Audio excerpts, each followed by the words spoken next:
datanya sampah dalam tanda kutip masuk, maka outputnya akan jadi sampah. Sampai batuk ya. Ini lucu sih memang.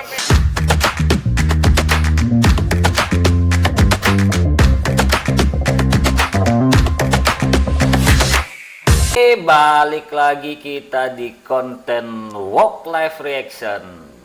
Tanpa basa-basi, langsung saja kita gas ke video yang pertama. Dua aturan tertulis yang gak harus dilakukan di dunia kerja. Yang pertama, jangan jadi orang penting di dunia kerja. Efeknya nanti bakal susah buat cuti, apalagi gak masuk kerja. Yang kedua, jangan jadi si paling serba bisa. Nanti disuruh ini itu di luar job desk, padahal gajinya sama aja. Oke teman-teman, memang Arimba ini sarkas banget nih, sampai ada aturan nggak tertulis di dunia kerja.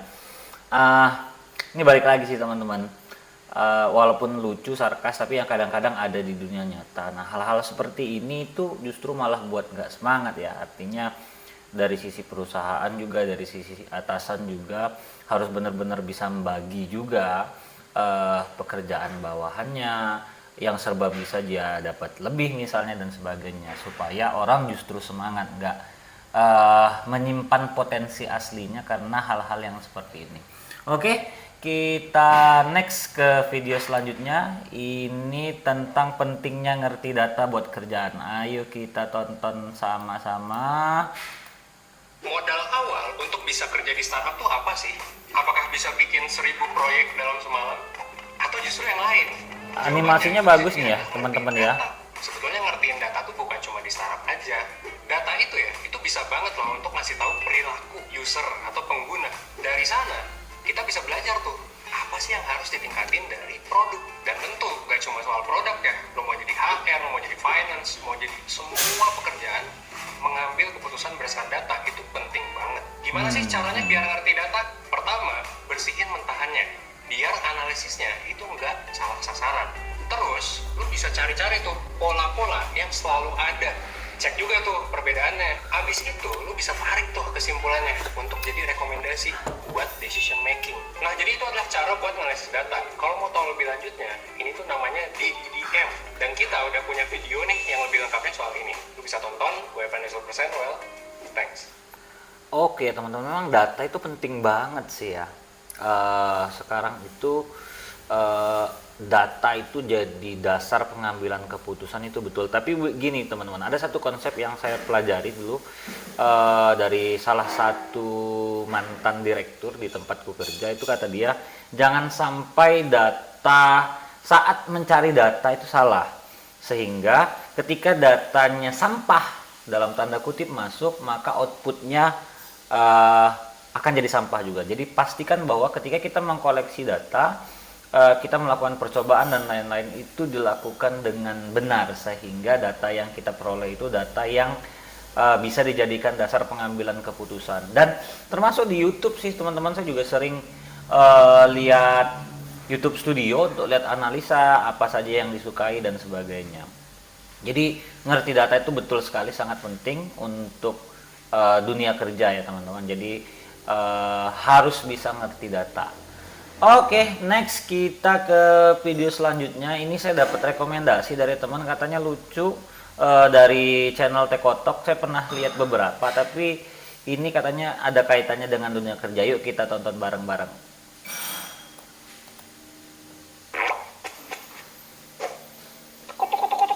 Animasinya Tekotok ini simple ya teman-teman, tapi kayak apa ya, kayak khasnya mereka ya. Ada 5 Pak, tip gitu aja ya Mas, bahasa basinya kita langsung kita view aja ya Mas. Jadi untuk bekerja di sini ada beberapa kriteria wajib ya Mas. Udah dibaca belum? Sudah Pak. Baik.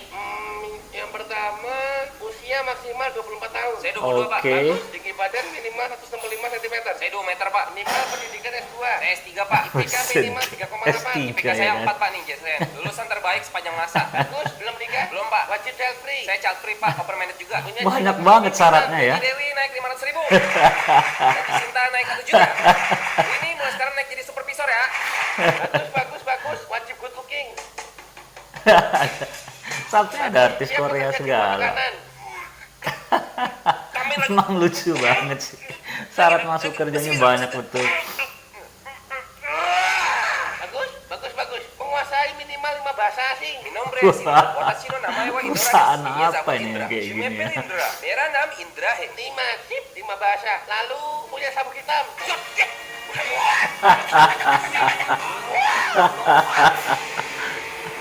Cara engkel dan pernah belajar sama Orochimaru. Sampai batuk ya. Ini lucu sih memang. Bisa mengendarai tank, bisa mengoperasikan rudal balistik, bisa naik awan kinton. Loh, digabung awan kinton, tank sama Diutamakan menguasai 4 elemen, air, tanah, api, dan udara.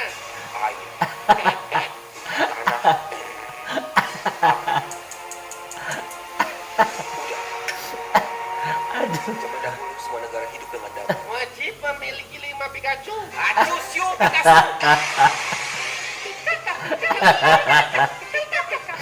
sampai Pokemon ya. Punya orang dalam di akhirat. Maksudnya, bisa kan? Gimana ya? Bisa kan? Bisain aja. Bisa somet kita, udah somet. Kebal dibacok. Wosia, wosi, wosia, wosi. Wajah kecil banget. Ente kadang-kadang. Mereka 6. Di sini saya sudah merasakan aura negatif. Aduh, 20 tahun yang lalu memang di sini wah teman-teman luar saya biasa mulai lucu ini sih. kita jadi gugur hidup di bawah sini. Ada kartu member Avenger diutamakan pernah turut ikut andil dalam membunuh Thanos. Avenger! Assemble. Bisa membelah lautan. Bisa. Bisa menghidupkan orang mati. Bisa. Udah vaksin booster ke 100. Sudah. Anti karat. Ya. Terpok. Ya. Rem. Ya. Bisa terbang. Bisa. Oke. Semua kriteria sudah terpenuhi. Berarti Senin sudah bisa langsung kerja. Dimas Oke. sebulan 500.000 ya. Punchline-nya itu ya. Udah segitu banyak syaratnya,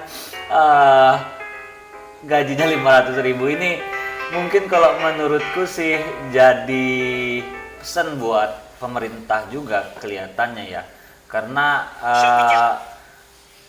apa ya, ketika perusahaan itu merekrut orang-orang dengan tenaga profesional dan segala macam, mungkin dibuat base salarinya seberapa untuk pekerjaan seperti ini, base-nya seperti ini. Kalau untuk pekerjaan yang jenisnya butuh profesionalisme, base-nya itu. Jadi menurutku ini butuh peran semua elemen dari pemerintahan, perusahaan itu sendiri, mungkin serikat pekerja untuk menentukan base gaji di luar UMP.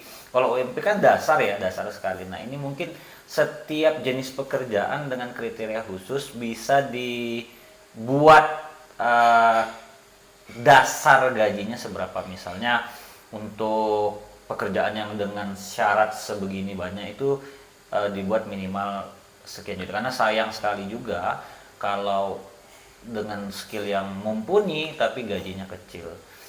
Itu oke, kita lanjut ke next video.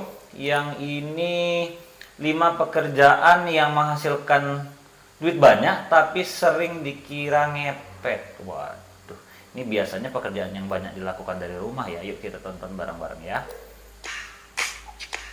Oke, 5 pekerjaan yang menghasilkan duit banyak dari satu programmer, 2 trader dan investor, 3 gamer atau pro player, 4 digital marketer, 5 jualan online.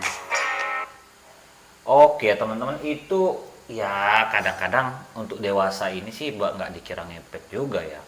Memang banyak sekali jenis pekerjaan yang bisa kita lakukan dari rumah saja, karena banyak dilakukan di internet ya, pakai handphone atau pakai laptop. Banyak sekali jenis-jenis pekerjaan baru karena kemajuan teknologi. Contohnya seperti kemarin kita nggak bisa ketemu langsung lunchtime talk sama teman yang jauh di Solo, bisa ngobrol pakai Zoom dan sebagainya. Sehingga yang penting teman-teman mau bergerak, mau cari aktivitas, saya yakin ada banyak sekali aktivitas yang bisa dilakukan di tahun-tahun ini ya. 2023 ini banyak sekali aktivitas yang menghasilkan uang, dan kadang nggak harus pergi dari rumah atau keluar dari rumah kalau punya kesibukan dan sebagainya. Oke, kita lanjut ke video yang terakhir, ini dari Najwa Shihab. saya pengen tonton juga dan saya kira ada pesan penting di sini. Ayo kita tonton bareng-bareng. Faktanya tingkat pengangguran saat ini justru di jenjang yang lebih tinggi. SMK, SMA, apalagi universitas lebih banyak yang nganggur daripada lulusan SD. Masuk kampus cuma menunda pengangguran 4 tahun, adek. Jadi sarjana tidak membuat kemungkinan kalian diterima kerja lebih tinggi. Itu faktanya, itu datanya. Ini unik sih. Saya ada setuju dan tidak setuju. Setujunya mungkin betul datanya seperti itu ya. Teman-teman yang lulusan SD, SMP, SMK mungkin lebih banyak timbang yang universitas. Tapi tidak setujunya menurutku seperti ini. Masuk universitas memang tidak menjamin bahwa kita pasti diterima kerja. Tetapi itu meningkatkan peluang ya teman-teman. Artinya kita bisa mendapatkan pekerjaan yang lebih baik ketimbang yang asal serius dan punya skill. Yang selanjutnya kalau menurutku seperti ini, kadang-kadang sarjana itu pilih-pilih kerjaannya. Ada pekerjaan, ada lowongan tapi pilih-pilih. Sedangkan ya, teman-teman yang SD dan sebagainya dalam tanda kutip seringnya pekerjaan kasar yang mereka tidak pilih-pilih. Jadi saranku adalah ayo tumbuh berkembang, tunjukkan skill, bahwa kamu bukan sekedar sarjana tapi punya skill. Dan satu lagi teman-teman, balik lagi bahwa dimanapun perusahaannya itu sama seperti manusia biasa. Kalau dia ada yang lebih, pasti pilih yang lebih. Jadi pastikan teman-teman punya kemampuan lain di luar kemampuan sesuai dengan bidang yang dipelajari di bangku kuliah. Oke, itu aja konten reaction kita hari ini. Mudah-mudahan mengambil manfaatnya. Ada yang lucu, sarkas, jenis-jenis pekerjaan ada banyak sekali, sehingga pastikan sekali lagi teman-teman punya skill, teman-teman punya keinginan untuk bergerak, teman-teman punya gairah untuk melakukan sesuatu. Itu saja, salam semangat, bye.